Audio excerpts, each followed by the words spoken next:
As I'm working around the shed today, I'm trimming off all of the extra moisture barrier that's hanging out from underneath this plywood. It's one of those small finishing touches that probably don't look very exciting, but it's another step towards getting this little shed completed. Standing back and looking at it now, it's honestly hard to believe how far this project has come. You know, when I first got this shed delivered here, it was just an empty shell. And now the walls are up, the ceiling is done, and it finally feels like I'm getting close to the finish line. And I have to admit, it feels pretty darn good. Knowing that this project is almost finished gives me a huge sense of accomplishment.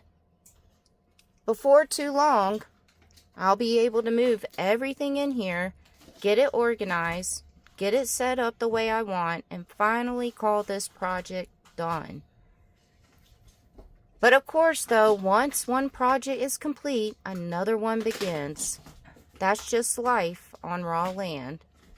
But this shed has really been an important project for me because it has taught me so much along the way already. This is the first time I've ever done something like this. Before starting the shed, I didn't know much about insulation, wall framing, moisture barriers, finding studs, putting up plywood, or any of the other things that go into a project like this. So I've been learning as I go, and I've definitely made a few mistakes along the way. There were moments where I measured something wrong, had to redo something, or looked at something and thought, well, that didn't turn out exactly how I planned. Yeah, there was a couple of those moments. But that's part of learning. I think sometimes we expect ourselves to be good at something the very first time we do it. But the reality is, nobody starts out as an expert. Every skill starts with making mistakes, figuring things out, and gaining experience. And every mistake teaches you something. Because every lesson I'm learning with this little shed is preparing me for the future. I have a lot of dreams for this land. I have a lot of projects that I want to tackle someday. And some of them will be much bigger than this shed, and some of them will probably be a lot more challenging. But this project has given me a lot more confidence. It's shown me that I can learn new skills. It's shown me that I can take on things that feel intimidating at first. And most importantly, it reminded me that progress doesn't happen all at once. It happens one board, one nail, one wall, and one small step at a time. So as I finish up these last little details today, I'm feeling grateful. Grateful for everything I've learned so far. Grateful for everyone who has shared their knowledge with me. And grateful that I took a chance on doing this myself. Because this little shed isn't perfect. But neither is the person building it. For sure.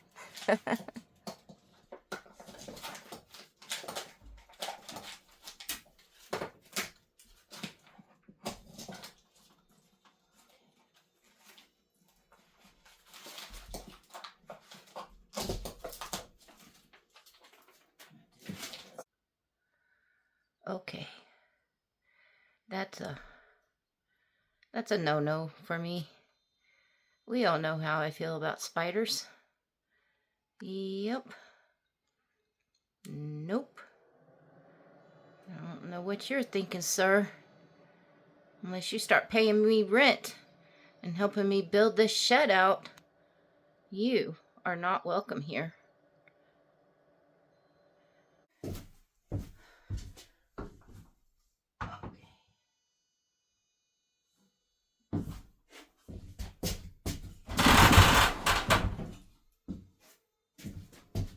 Now it's time to get the ceiling and walls ready for the primer. So before I can start painting, I need to go around and fill in all the little imperfections in the plywood using spackle. I'm filling in cracks, knots in the wood, nail holes, and any small gaps that I find. It might seem like a small step, but it's actually a really important part of the process. The reason for using spackle is to create a smoother surface before painting. And if I were to paint the plywood as it is right now, every little hole, crack, and imperfection would still be visible once the paint dried. In some cases, the paint can actually make those flaws stand out even more. So by filling them in now, it helps create a more finished look and gives the walls and ceiling a cleaner appearance. And once the spackle dries, I'll be able to sand it down, smooth everything out so it all blends together. It's funny because this is one of those jobs that isn't very exciting to watch, but it's one of those details that can make a big difference in the final result. I've learned that building and fixing things isn't always about the big projects. Sometimes it's the small finishing touches that take the most patience. And when I first started working on this shed, I had no idea how many little steps there were between putting up the walls and actually having a finished space. Every time I think I'm getting closer to being done, I find another step that needs to happen first. But that's all part of this learning process, I guess. And honestly, that's one of the reasons I'm glad this shed was my first major project out here on the land. It's given me the chance to learn new skills without the pressure of building my forever home right away. Every day I'm learning something new, and every project gives me a little more knowledge for the next one. So, for now, it's time to keep filling these holes, smoothing things out, and getting one step closer to finally priming these walls and getting this shed complete.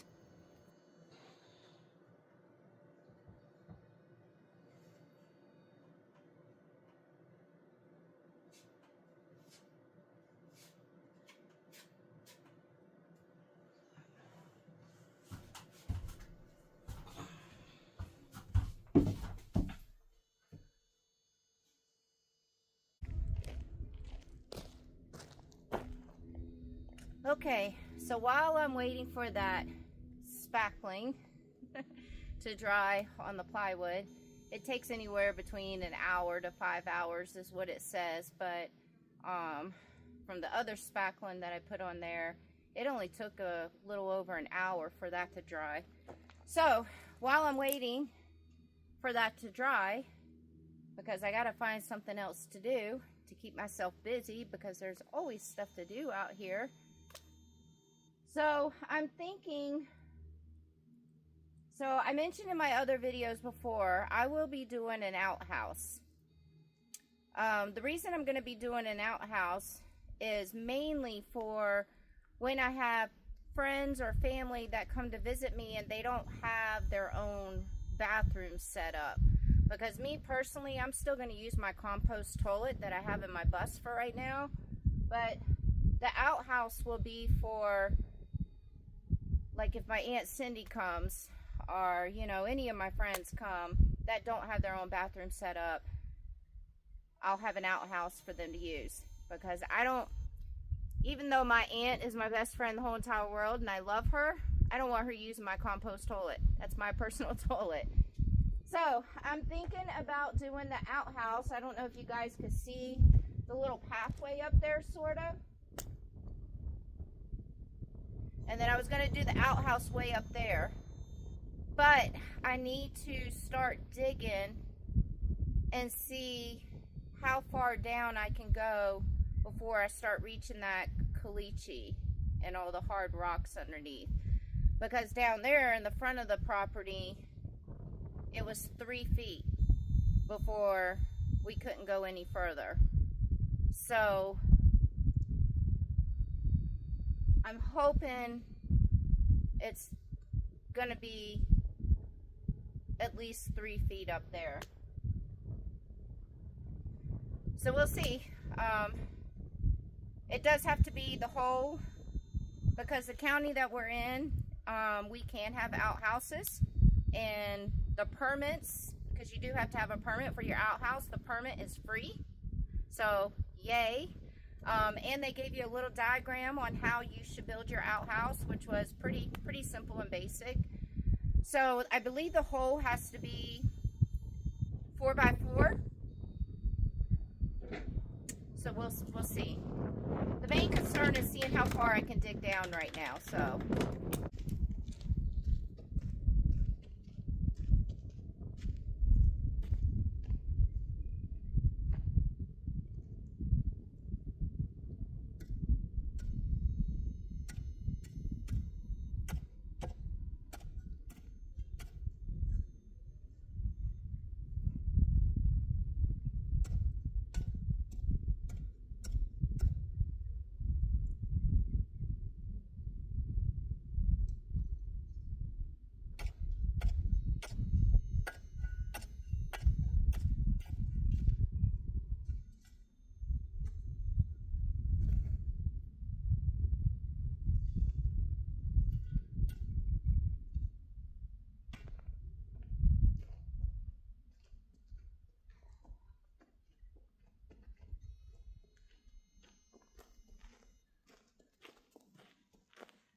whew.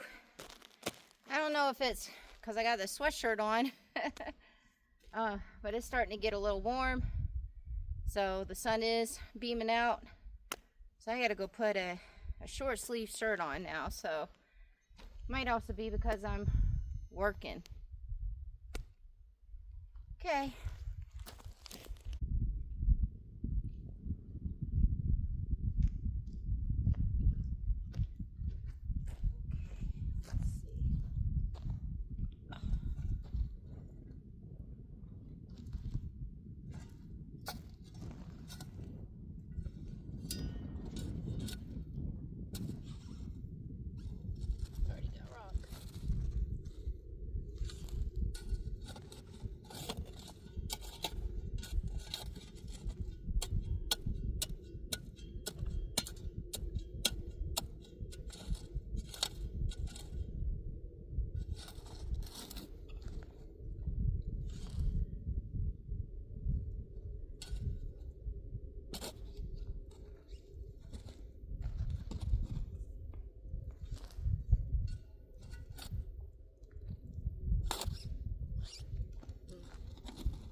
Well, it's kind of what I was afraid of. I'm already starting to hit the hard stuff, and I haven't even gone that far down. So, but I don't know if it's just like these size rocks are not, because this just came out from there. A few of these size. So if that's what it is, then that can be easy to work around. And the hole itself for the outhouse, for county regulations, has to be 5 feet deep. I know I'm not going to be able to get down 5 feet deep, because like I said up front, when we had them come and do the perk test on our land, they were only able to go down 3 feet before they started hitting the hard stuff. I'm not going to go rent a jackhammer and try to hammer through that stuff myself. That's just too much work. So if I can get this hole at least 3 feet down, or until I can start reaching the caliche and hard rock, then I will call the guys back out and have them come and dig the rest of the hole down for me. But I'd like to try to get as much of it done that I can myself. And then also, I need to figure out if this is going to be the area that I can do the outhouse. So I don't want the guys coming out here with their equipment and everything, digging the hole, and then they can't get down 5 feet. So I think I'll just do this hole a little bit every day. Because as you guys saw, it's a lot of work. It's a lot of work. A lot of work. Everything's a lot of work around here though, Sarah. Everything. Nothing is easy. Nothing. See, that's all rock. That's a big piece of rock. That's rock. So much rock.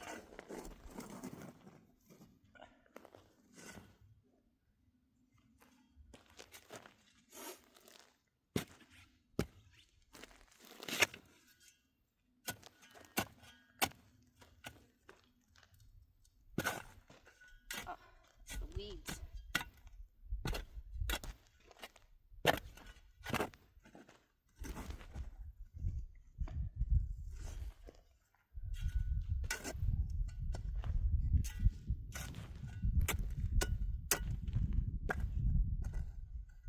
Rock.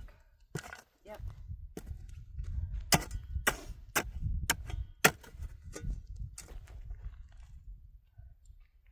See, just big pieces of rock.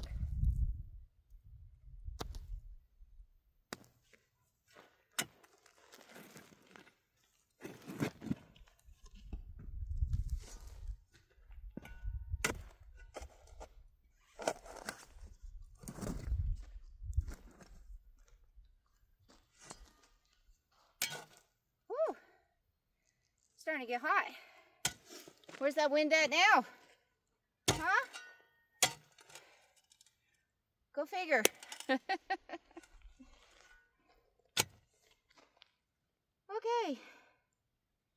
I'm definitely going to have to save this a little bit each day. And I know some people, they put their outhouses like close to their living quarters. But me, I want the outhouse to be a little further away. I will have a pipe for ventilation in the outhouse. So there won't or shouldn't be any smells. But I just don't want the outhouse so close to my living quarters. Whew. All right.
ready to get sanded.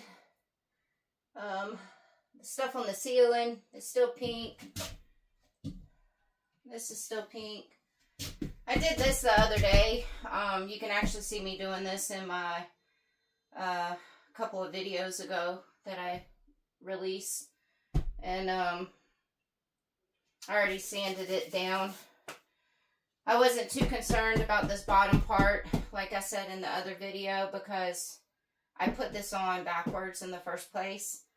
But the kitchen countertops are gonna really go over this part right here. And then I already sanded this part down. A lot of work. So I wanted to go ahead and get this wall and this part of the ceiling and a little bit of this wall right here.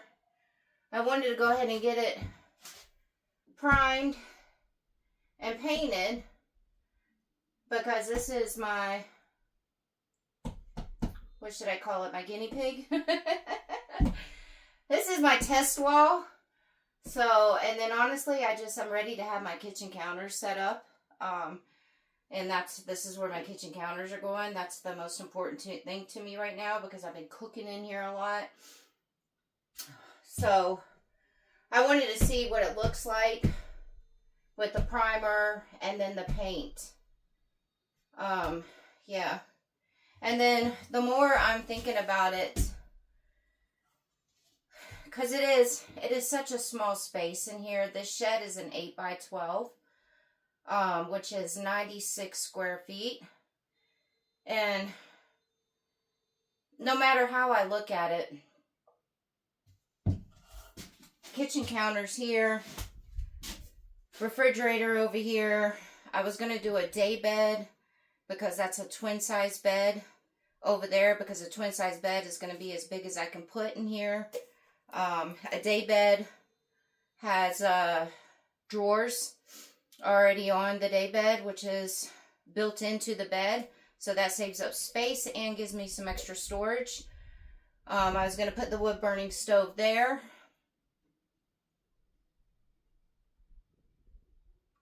But I don't know. And this is why I told you guys I didn't want to make any rationalized decisions on what kind of home I wanted to have as my actual home. Like whether it be storage containers or shipping containers. I definitely don't think it's going to be one of those shed tiny homes because that's just not my cup of tea. That's what my two friends have, but I'm just not big. For me, I'm not big fans of them. You guys know me, I like to be unique and I want something unique. And I want something where I'm going to have a hand in building it myself. So, I've been thinking of the shipping containers, also the cob houses, and adobe, because the soil that we have here with the caliche and everything in it is perfect for that stuff. I'm leaning towards another thing for a home, but I'm not going to give that away yet because if that's the thing that I want to do for my actual home, I'd like for that to be a surprise because it's definitely pretty unique. So, that's why I haven't made any decisions yet because I'm already second guessing on whether I want this to be my temporarily tiny home. So, the more and more I started thinking about it, because I need storage space. I mean, I don't have a lot of stuff. Since I started living on the road almost 5 years ago, I have been pretty much a minimalist. I don't really own a lot of things. I don't have a lot of stuff, which is good. But I still do have some stuff. And I would love to be able to clear out the bus a little bit to make it decluttered. And me and my friends do have a storage unit in town for the time being that we're splitting 3 ways. So I do have some stuff in the storage unit. And, you know, if I turn this into a temporary tiny home, I'm not going to have anywhere to store all my extra stuff. I mean, what's the point of buying another shed? So, and I live in my bus as is. A lot of people that get property, they came from the van life into getting property, and they continued living in their van or RV or school bus or whatever for a year or if not longer. And so it's gonna be probably a few more weeks before I can get this shed completely finished, because I still got to get the plywood up on the wall over there on this side and paint it. So I still have a few more weeks to really figure it out. But I think for the time being, I still want to have the kitchen counter over here, because I'll still cook in here even if I'm not using this as my temporary home. I will still have the big fridge that I have in here. That's right there right now. And that's for extra storage for me to stock up on food and everything during the winter time. And I can still put like a little tiny wood burning stove in here. And then maybe like a little tiny chair or something. And this could be like my lounge area, but also storage. I don't know.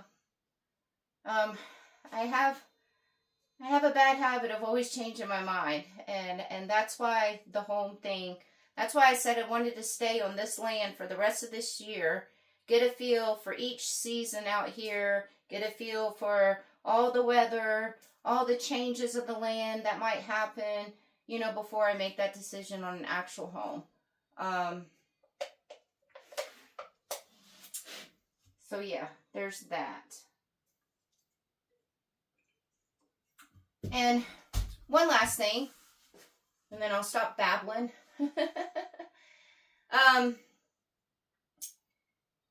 You know, I gotta space these videos out.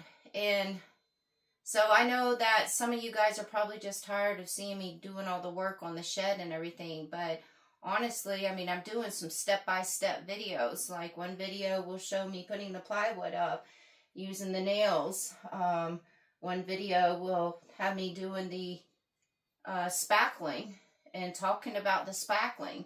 You know, there's a lot of people like me that don't know how to do any of this stuff. And it's nice to have some videos out there where you do step by step and you show every little bit of thing, you know, that you're doing. So yeah, it's taken me a while to do this shed because I'm doing a lot of it on my own, you know, and I'm just a one person. And but I want to be able to show you guys every little thing that I do on the shed, because there might be somebody that's wanting to do something like this also, and they don't know what they're doing either, because I didn't know what I was doing. So yeah, I mean, this shed thing is definitely taking some time, but after the shed thing, then I'm going to move on over to another project, and then it'll be step-by-step, you know, directions on the other project too. I mean, and I could, you know, do one long video of the shed progress, but then that has me not having a lot of videos to put out. Then you guys will miss this face right here. So be patient. You know, this is it's a learning channel now. And it's a learning curve for me. And it's exciting. It's exciting.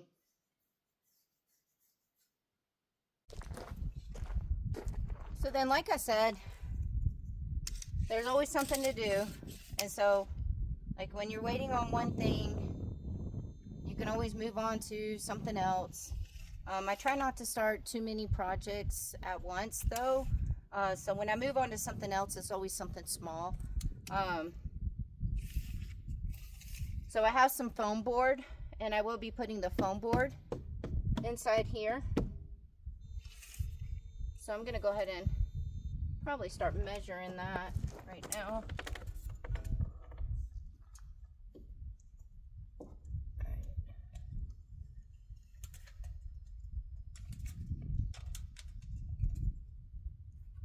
Alright, so it looks like it's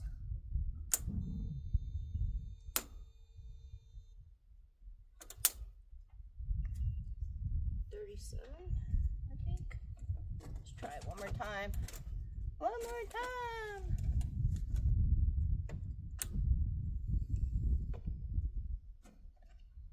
Yep, we'll say 37. 37.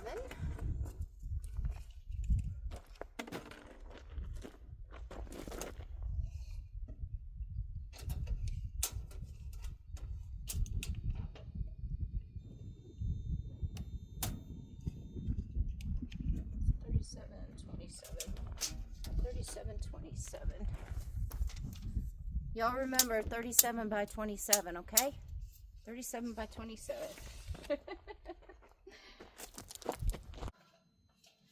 would definitely be a lot easier if I could lay this down outside and do it. But last time I had the foam board outside, a big huge dirt dust devil came through, and as you guys can see, broke this one in pieces, and the other half of it got torn in about 3 different pieces, and it flew across the whole entire property. So the other half of the board was pretty messed up, and yes, me and my friends did chase the foam board all across the property. So I have to do this inside. What did I say? 37 by 27? I really hope that was right. That sounds about right. 37 by 27? Mm-hmm.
Just want to make sure that I get it as straight as possible, so that's why I'm doing so many lines, like little tiny lines, because I just want to make sure it's as straight as possible and not uneven going in.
it with a box cutter. Hopefully. Hopefully.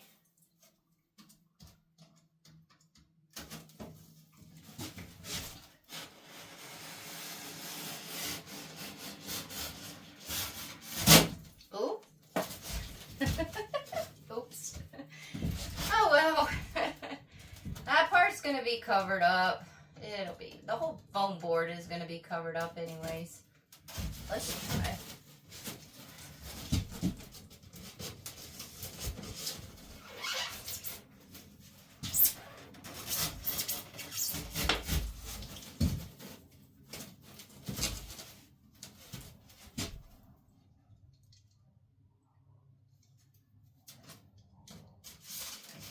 I don't know why this isn't like.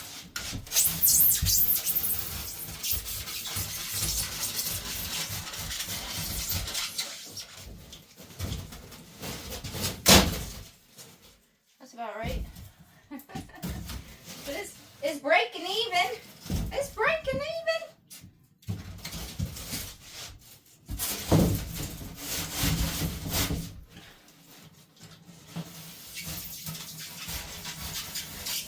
Oh, that was off.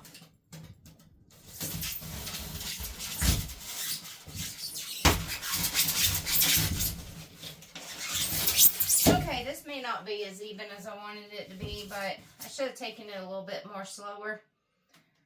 But, you know, it is what it is. It is what it is, guys.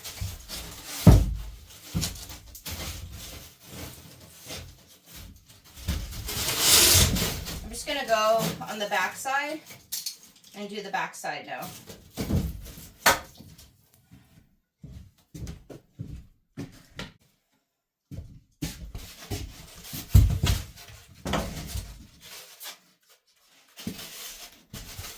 Perfect. 37 by 27. And Pink Panther here says, good job. But he's not really pink. He's purple. And I'm not really sure if that's Pink Panther, but it looks like Pink Panther. But anyways, this guy says,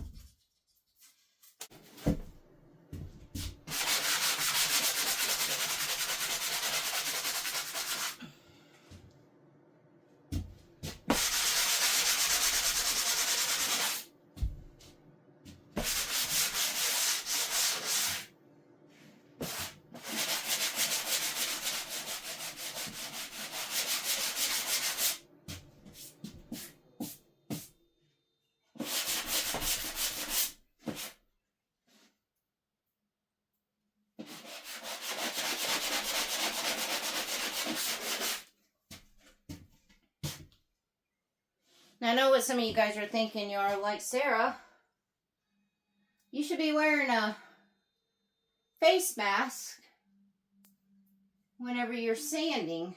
But I'm not really, it's not a whole lot of sanding, because the plywood that I got, one side is already sanded down and the other side is not, like this one that I put on backwards down here. So it's not like I have to really sand the whole entire plywood. And I'm just sanding this part down. And every time I wear a face mask, when the whole C word thing was going on a few years ago and everything, I always got sick. So I don't really like wearing face masks because I always seem to get sick every time. So I'm just trying to be careful. It's not like I'm putting my face right up in it and sanding it. So, you know, for certain things, if I feel like I really needed to have a face mask on, I'll put a face mask on, but, and have to tough it out and hope that I don't get sick. But for this right here, this is just something simple. And, yeah. Alright. This is done. Gotta wait for all that to dry up there so I can sand that. And then we'll start on the priming. Finally, I'm gonna go ahead and prime this wall and this one piece of plywood up here on the ceiling. I'm gonna do the ceiling first, actually, because you start from the top to the bottom. And just want to test this out since this is my first time doing this. And obviously I consulted with the good old people at Home Depot about what I should use for plywood.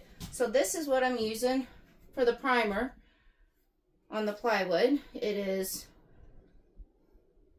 Zenesser Bullseye 123 primer, premium, all surfaces. So we're going to do primer first, and then I'm going to do the paint afterwards. Now I did address this in my last video, because they do make paint with primer in it already.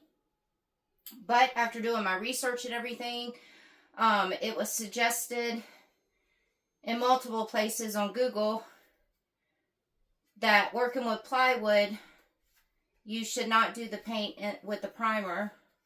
You should do primer alone by itself first and then the paint.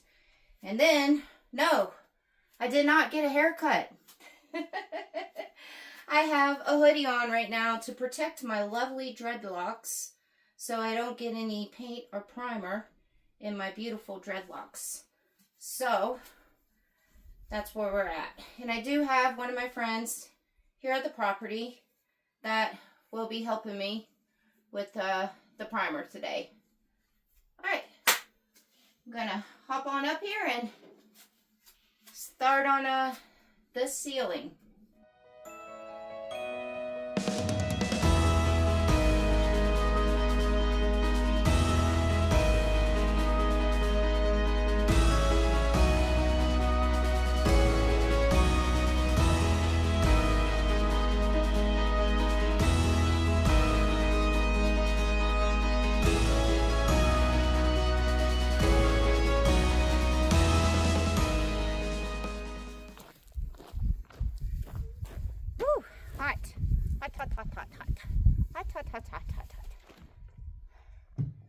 Yeah, so, you know, I've been trying to do all this myself, but I know I need help with certain things, and trying to work around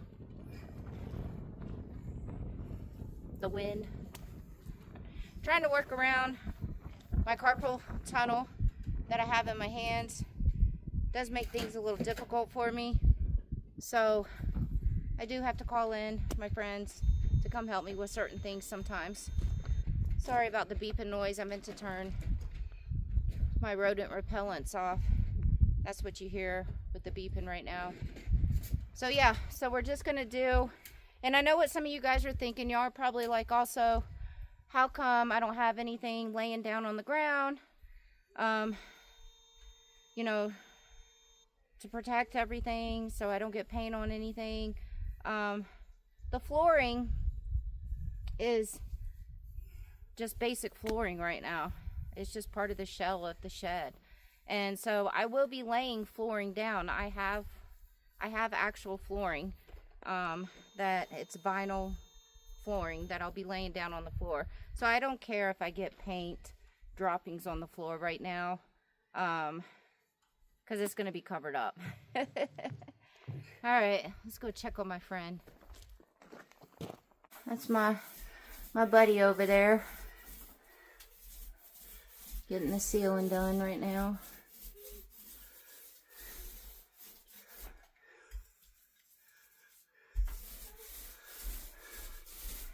It's so funny, like, because I'm so new at all of this, I literally did not expect the primer to be white. I thought it was going to be like a clear color, like a clear coat. So I can see right now the cracks in between the plywoods. That's what I was a little concerned about, and that's why I started spackling the crack over here in between these two plywoods. But I did see where somebody said that I can put the spackling on after the primer goes on. So I'll just go back and put some spackling over that crack right there. So.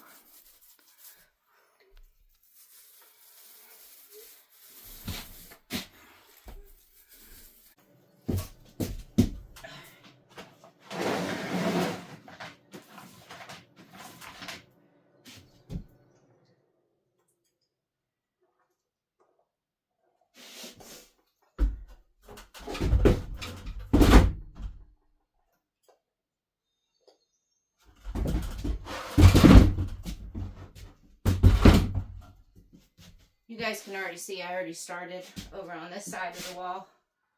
So I had to charge my phone. It was dying.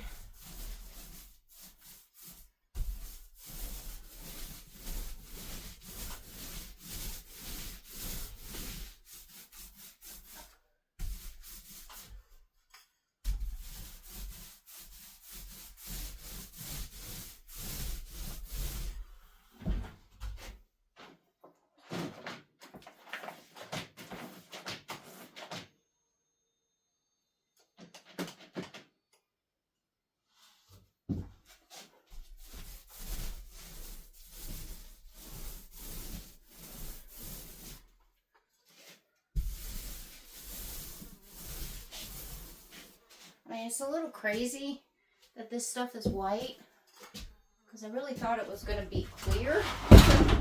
So I'm like, couldn't I have just left this like as my paint? Because the paint that I got was white.